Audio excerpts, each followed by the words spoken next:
प्यारे दोस्तों, नमस्कार। स्वागत है आपका आपके अपने चैनल कथा विस्तार पर। और हमारी कहानी अपने ही घर में भाग 3 का भाग पेश है। शिखा और अभी अपने लिए किराए का मकान ढूंढने लगे थे। दोस्तों, आपको याद है ना कि भारती जी ने तो उन्हें कह दिया था कि आप अपना मकान ढूंढें और उसमें अलग से रहें। तो वह अपना किराए का मकान ढूंढते हैं। थोड़ा समय लग जाता है क्योंकि उन्हें अपने हिसाब का कोई भी मकान नहीं मिल रहा था। वह भारती जी के घर के बिल्कुल पास ही घर ढूंढना चाहते थे जिससे बच्चों को उनकी देखरेख में छोड़ सकें। 2 महीने ढूंढने के बाद उनको घर तो मिला, पर वह मम्मी के घर से लगभग 1 किलोमीटर की दूरी पर था। 1-2 हफ्ते में उनका नया घर सेट हो गया था। उन्होंने अपने घर पर बच्चों को रखने के लिए कोई ज्यादा इंतजाम नहीं किया था। उनके मन में था कि सुबह बच्चों को भारती जी के पास छोड़ आएंगे और शाम को ले जाएंगे। पर भारती जी ने मना तो नहीं किया था। और उन्होंने परंतु अपने बच्चों से कहा कि वह बहुत समय से कहीं भी घूमने नहीं गई हैं। वह 15 दिन अपने लिए चाहती हैं, जिसमें 10 दिन वह प्रीति अपनी बेटी के यहाँ रहने जाएंगी और बाकी 5 दिन अपनी सहेली माधवी जी के घर रहेंगी। शिखा और अभी के लिए मुश्किल तो बहुत था, परंतु और कोई चारा भी तो नहीं था। फिर भारती जी कुछ समय के बाद प्रीति के घर चली जाती हैं। प्रीति के घर पर वह, उनका दामाद सत्यम और सास मंजू जी उनसे मिलकर बहुत खुश होते हैं। भारती जी भी वहां सुबह जल्दी उठती थी और सत्यम और मंजू जी भी जल्दी ही उठ जाते थे। प्रीति के घर पर रहते हुए उन्हें सुबह सुबह चाय और अखबार मिल जाता था। तीनों मिलकर बालकनी में बैठकर मजे से चाय पीते थे और अखबार पढ़ते थे। प्रीति के दोनों बच्चे सुबह उठकर स्कूल के लिए तैयार होते, तब तक उनकी हाउस हेल्प गोपी भी आकर बच्चों के लिए टिफिन आदि तैयार करके भेज देती थी। बच्चों के स्कूल जाने के बाद प्रीति उठती और फिर वह गोपी से कहकर सबके लिए चाय बनवाती। और यह चाय का दूसरा दौर होता था। भारती जी ने देखा कि प्रीति के दफ्तर का समय 12 बजे से होकर 8 बजे रात तक का था। वह रात 9 बजे तक ही घर पर वापस आती थी। कभी कभार तो 10 भी बज जाते थे। घर का सब काम गोपी ही करती थी और मंजू जी सिर्फ उसको बता देती थी कि क्या और कैसे करना है। भारती जी ने देखा था कि प्रीति अपनी सास की बहुत इज्जत करती थी। मंजू जी हर समय बहुत खिली खिली रहती थी। प्रीति बातों बातों में हर रोज किसी न किसी बात पर मंजू जी की तारीफ करती और वह बहुत प्यार से अपनी बहू की तरफ देखती और वापस प्रीति की तारीफ करने लगती। यहाँ सब कुछ बहुत अच्छा चल रहा था।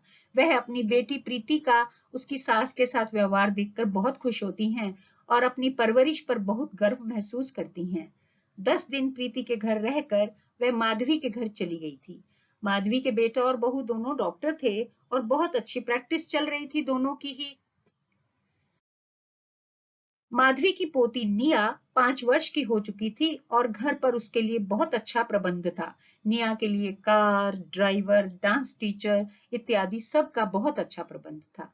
खाना बनाने से लेकर साफ सफाई और माली इत्यादि सब आकर समय पर काम कर जाते थे। माधवी जी कभी कुछ पल अपनी किताबों के साथ, कुछ पल म्यूजिक और कुछ समय गार्डनिंग में बिताती थी।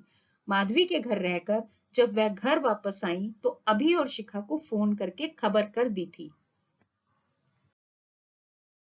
वह उसी शाम दोनों बच्चों के साथ मिलने तो आए थे, पर बड़े अनमने से। उन्होंने यह भी बताया कि उन्होंने अपने लिए एक हाउस हेल्प को नियुक्त किया है ताकि वो बच्चों को रख सके, क्योंकि उन्हें लगा था कि शायद भारती जी अब बच्चों को नहीं रखना चाहती हैं या बार बार उन्हें डिस्टरबेंस होगी, वो परेशान होंगी कि बच्चे उनके पास रहेंगे तो उन्हें आराम नहीं मिलेगा। तो अभी ने ही यह तय किया था कि बच्चों के लिए एक हाउस हेल्प को नियुक्त कर दिया जाए। और उन्होंने यह अपनी मम्मी को बताया। अब भारती जी अकेली अपने घर में और अभी और शिखा अपने बच्चों और हाउस हेल्प के साथ अपने घर में। भारती जी के पास अब काफी वक्त होता था आराम, म्यूजिक और अपनी किताबों इत्यादि के लिए। उन्हें कहानियां पढ़ने का बहुत शौक था, जो अब वह पूरा कर लेती थी।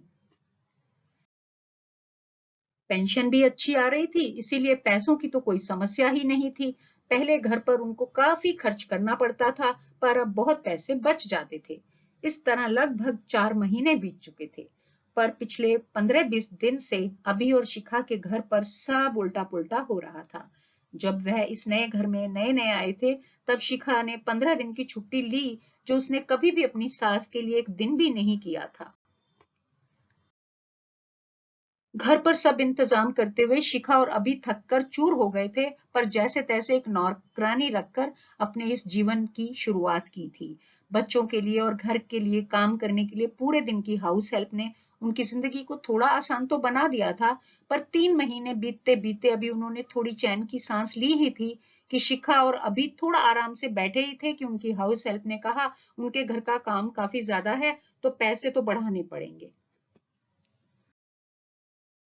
पहले ही वह अच्छे खासे पैसे ले रही थी, पर शायद अंदर आकर उसने उनकी मजबूरी देख ली थी और फिर ज्यादा पैसों की मांग की। घर का किराया, कार की किश्त और मेंटेनेंस और फिर किचन का सामान भी अब कोई उतना सोच समझ कर नहीं खरीदता था जितना भारती जी खरीदती थी। कुल मिलाकर अब उनके घर में अभी और शिखा में पैसों को लेकर अनबन शुरू हो गई थी। पहले मम्मी समझदारी से घर चलाती और बहुत पैसे बच जाते थे।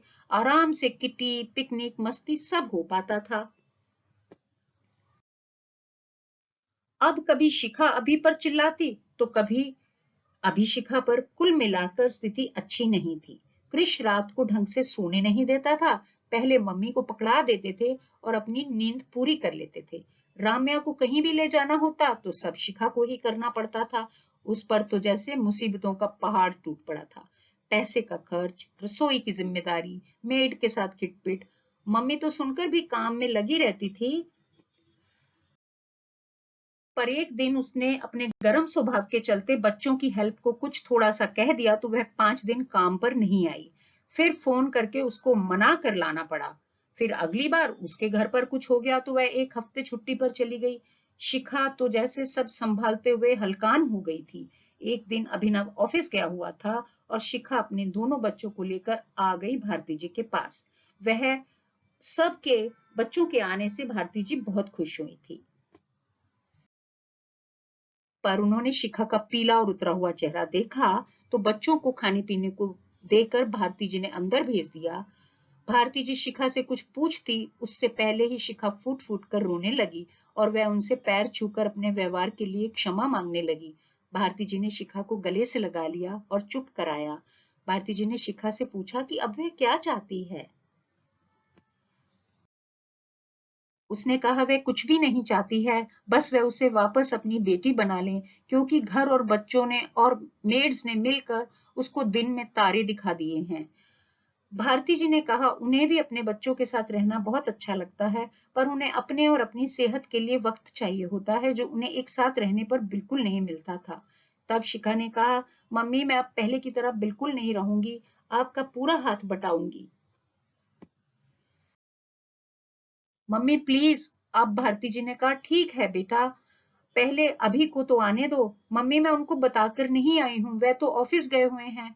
कोई बात नहीं बेटा, मैं उसको फोन करके अभी बुला लेती हूँ। मम्मी ने अभी को फोन करके बुला लिया था। क्या हुआ मम्मी, सब ठीक तो है? अभिनव ने आकर पूछा। शिखा को देखकर वह हैरान हुआ और उसने पूछा, शिखा तुम और बच्चे यहाँ कब आए? अब शिखा दोबारा रोने लगी। अभी मुझे उस घर में नहीं रहना है, मैं सब अच्छे से करूंगी। मम्मी के साथ बहुत मान सम्मान से बात करूंगी। प्लीज मुझे वापस यहाँ मम्मी के साथ ले आओ। अब अचानक अभी और मम्मी एक दूसरे की तरफ देखकर जोर से हंस पड़ते हैं। तब मम्मी अंदर से जाकर अपनी डायरी उठाकर ले आती हैं। वह शिखा के हाथ में देकर कुछ पन्ने पढ़ने को कहती हैं। उन पन्नों में उस घटना के बाद जब उन्होंने कृष को संतरे का जूस दे दिया था और वह रात डिनर के बाद अपने कमरे में चली गई थी, उससे आगे का जिक्र था। उस रात अभी मम्मी के कमरे में आया तब उसने ही मम्मी को यह करने को कहा कि वह उन लोगों को, मतलब कृष, अभी और शिखा को अपने घर से जाने के लिए कह दें। मम्मी नहीं मान रही थी क्योंकि उनको लगता था कि यहीं कुछ अच्छा इंतजाम हो जाए, बाहर जाने से उनके पोता पोती की देखभाल कौन करेगा। तब अभी ने कहा कि मम्मी वह सब इंतजाम मैं भी कर दूं तो शिखा का आपके साथ जो व्यवहार है वह कैसे ठीक होगा? उसे तो आपका एहसानमंद होना चाहिए, पर उसे तो ठीक से बात करना भी नहीं आता है। मैं कुछ कहूं तो वह मुझे कहने लगती है कि अभी मम्मी जानबूझकर मुझे तंग करती हैं। अब मम्मी आपको यह तो करना पड़ेगा। आप एक बार उसको सब अपने आप संभालने दो, शायद तब उसे समझ आ जाए कि उसे अपने रिश्ते किस तरह संभालने हैं, घर किस तरह संभालना है। फिर मम्मी ने आगे लिखा था कि उन्हें यह सब करना बिल्कुल अच्छा तो नहीं लग रहा था, पर अभी के हिसाब से यह बहुत जरूरी था क्योंकि शिखा का व्यवहार वक्त के साथ खराब ही हो रहा था। अभी ने मम्मी से कहा, अगर आप ये नहीं करोगे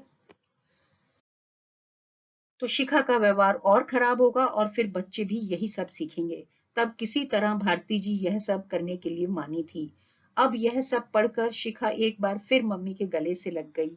तब भारती जी ने अभी से कहा, बेटा मृणाल को फोन कर देना कि अब अपना फ्लैट वापस ले ले, अब हमें उसकी कोई जरूरत नहीं है। अब चौंकने की बारी थी शिखा की। अच्छा, तो यह फ्लैट मृणाल दीदी का है और वह इतना किराया? अरे, वह सब तुम्हें सही रास्ते पर लाने के लिए करना पड़ा। तुमसे इतना प्यार करता हूं ना, तो अपनी प्यारी बीवी के हाथों अपनी माँ का अपमान नहीं होने दूंगा, क्योंकि फिर वही तो कृष भी करेगा ना मेरी प्यारी बीवी के साथ। थैंक यू अभी। थैंक यू मम्मा। आज मैं सबके लिए डिनर बनाऊंगी, पर उससे पहले चाय पकौड़ी बनाकर लेकर आती हूँ। हाँ बेटा, यह तुम्हारा अपना घर है, जो जी में आए करो। अब लगभग 6 महीने बीत चुके हैं इस घटना को। शिखा बहुत प्यार से अपनी सासू माँ के साथ रहती है और घर के हर काम में सहायता करती है।